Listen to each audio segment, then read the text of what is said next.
And we welcome in CBS Sports HQ NFL analyst Ryan Wilson. And Ryan, you look at these Patriots quarterbacks on Thursday night. Cam Newton, 8 of 9, 103 yards, had the TD, QB rating of 151.4. Mac Jones had that 17-play drive, 9 minutes, 4 drives, 3 scores for Cam, 3 drives, 2 scores. What did you make of the Patriots QBs tonight, Cam and Mac? This is a great problem to have if you're the Patriots. They had 0 quarterbacks last year because Cam wasn't healthy. He suffered COVID. They didn't have the preseason. Cam was obviously in his first year with the Patriots. And now it appears to have all come together. Cam looked completely different, nothing like the 2020 version of Cam Newton, and more like the 2015 MVP version of Cam Newton that helped the Panthers to the Super Bowl. He's not quite there yet, but there didn't seem to be any lingering issues with the shoulder and the foot injuries that have plagued him in recent years. He was slinging it, and he looked good doing it. He didn't look pain throwing the ball. He was accurate. The ball came out on time. And then Mac Jones looks like he's been playing the NFL for 5 or 6 years. He is so far ahead of where even the Patriots thought he would be at this point in the proceedings in terms of pre-snap recognition, in terms of reading these defenses. And the big knock on Mac Jones coming out was that he played at Alabama and had all that help around him, and his arm wasn't that great. He was spinning it tonight. His arm looked fantastic tonight, and we saw that for the 2 quarters or so that he was in there. These are great problems to have for the Patriots a year after losing Tom Brady to the Buccaneers and not really having much in the way of a quarterback to choose from. Yeah, you were talking about Cam Newton last week, a lot of passes at or behind the line of scrimmage. This week, he was spinning the ball, throwing it down the field, 23-yard gains, 19-yard gains, 18-yard gains. Looked pretty good, and you were talking about Mac Jones as well. Where do we stand on this Patriots QB battle? After 2 preseason games, heading into that dress rehearsal, week 3 next week at the Giants, who has the slight edge right now, Ryan? I think it's still Cam Newton, and I think the Patriots are certainly comfortable with Mac Jones' progress, but I think they know what they have in Cam Newton. He's a year into the system. He knows his offense better than he did a year ago this time. I think Josh McDaniels trusts him. And by the way, he's a dual threat. We didn't see that last season, of course, because of the injuries, but he looks much better. Like I said, he looks like the old Cam Newton, and that's great news for the Patriots. And honestly, it's bad news for the Buffalo Bills, because the Buffalo Bills sort of coasted that division title a year ago because there's no real competition. And I think now the looming threat of the Patriots getting back to what we're used to seeing the Patriots be, I think that starts with Cam Newton. Does that mean that we won't see Mac Jones? Not at all. I mean, we could have a situation where Mac Jones gets limited snaps in much the same way that Lamar Jackson did a few years ago when he was a rookie in Baltimore and Joe Flacco was a starter. But I think it starts with Cam Newton, and he'll get every chance to maintain that job as long as he plays the way that Belichick and Josh McDaniels want him to. You got to think the Patriots will tailor the offense. It's a little different with Cam out there and Mac Jones. Cam and Mac combining for almost 250 yards passing on Thursday night against the Eagles. Speaking of the Eagles, Jalen Hurts missed the game. Illness, wasn't feeling too good, not COVID-related, but was seen pregame throwing to tight ends and running backs out there. How much of a missed opportunity was this for Jalen Hurts going into his 2nd season, Ryan?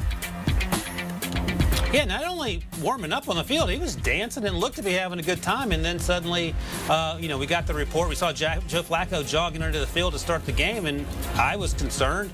And then we find out, of course, that there was an illness, non-COVID related. But the bigger issue for me, I guess the good news is that these joint practices are in some sense mini games, and the Patriots and the Eagles had 2 joint practices before the action tonight. So Jalen Hurts got some time against the Patriots. That said, you want to see Jalen Hurts because he is the unquestioned starter with his number 1s and going against the competition in front of fans in a game-like setting, and we didn't get that opportunity. He played limited snaps last preseason game for the Eagles, and now there's only 1 game left before this thing starts counting for real, and the Eagles have a ton of questions. So this is a missed opportunity for Jalen Hurts, and I would imagine, all things being equal, Nick Sirianni, the first-year head coach, would love to have had Jalen Hurts out there in an opportunity to lead and grow with this team that has a ton of questions as we head into the regular season. Yeah, a pretty weird situation out there in Philly. Head coach Nick Sirianni said Jalen Hurts, he did go to the hospital, has some abdominal pain, so we'll keep an eye on that, see what he does heading into week 3. The receiver there, Devonta Smith, made his preseason debut, a couple of catches, 4 targets there, did see a drop or 2 there. What did you make of Devonta Smith, the former Heisman Trophy winner, in his preseason debut against the Pats? Yeah, it's funny, Larry. You mentioned a couple drops in there, which is something we never said about Devonta Smith at Alabama, especially last year during the Heisman Trophy campaign. But I think he was pressing, and that's not unusual for a rookie, especially one who's coming off an injury and didn't get to play in the last preseason game.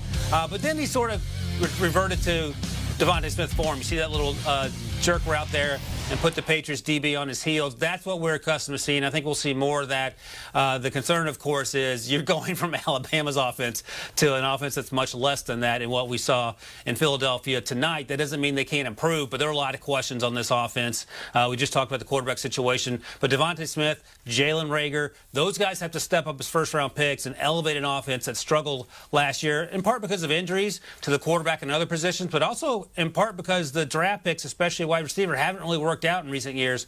So Devonta Smith, if he can turn things on, that's great news for a team that, as we sit here, is probably the worst team in the NFC East. Yeah, and you look at it, Smith, Reagor, and also Ward played pretty well during the joint practices. So I guess that's some of the tape and things that they can take away from with those couple of joint practices against Bill Belichick's defense of the Patriots. All right, Ryan, losers and winners. Winners and losers. We'll start with the winners first, I guess. We'll let you take it away from on Thursday's preseason game between the Pats and the Eagles. Yeah, so for me, the loser is the fact that the Eagles didn't get to see Jalen Hurts out there. Obviously, through no fault of his own. He had the injury you just mentioned. He actually went to the hospital, according to Nick Sirianni. And that's a concern, but also it robs that team of the opportunity to get their second-year quarterback and clear-cut starter onto the field. Instead, we were subjected to Joe Flacco and Nick Mullins, and they played pretty much like we expected Joe Flacco and Nick Mullins to play. They didn't look great. There were a lot of issues. They scored 0 points. And now moving forward, you have to figure out the situation with Jalen Hurts. As for the winner, it's the Patriots and that upgraded offense and all the depth they now have at offense, especially at wide receiver, it appears. We talked about Jacoby Myers before the game. He balled out in his limited snaps, including a touchdown. And we saw N'Keal Harry had a couple plays. He almost caught a touchdown from Mac Jones, but it looks like he left with a shoulder injury. But guys are stepping up. Aguilar was on the field. He didn't have a catch, but Kendrick Bourne had a reception. Devin Asiasi had some opportunities, the second-year tight end, while the other tight ends they signed in the offseason recovered from injury. So there are a lot of positive signs for this Patriots offense. You talked about the defense, the running game, Larry, and how those guys have been balling out. I'll just reiterate what I said before. Great news for the Patriots. I'm a little worried if I'm the Buffalo Bills. Clear-cut favorites in that division, but they might be looking over their shoulder once the season gets started. All right, he is our CBS Sports HQ NFL analyst, Ryan Wilson. Ryan, thank you for joining us on this Thursday night, buddy. And for all things NFL, National Football League, check out the Pick Six podcast. Join host Will Brinson and his super friends, Ryan Wilson, John Breach, delivering your daily fix of NFL news and analysis. They get you up to speed so you're always in the know. The Pick Six podcast. Download, subscribe, and enjoy it today. Do you want a sports network that delivers everything that matters about the game? The highlights, the picks, the instant analysis, no yelling, no fake debates, no politics. Hit the subscribe button and never miss a moment.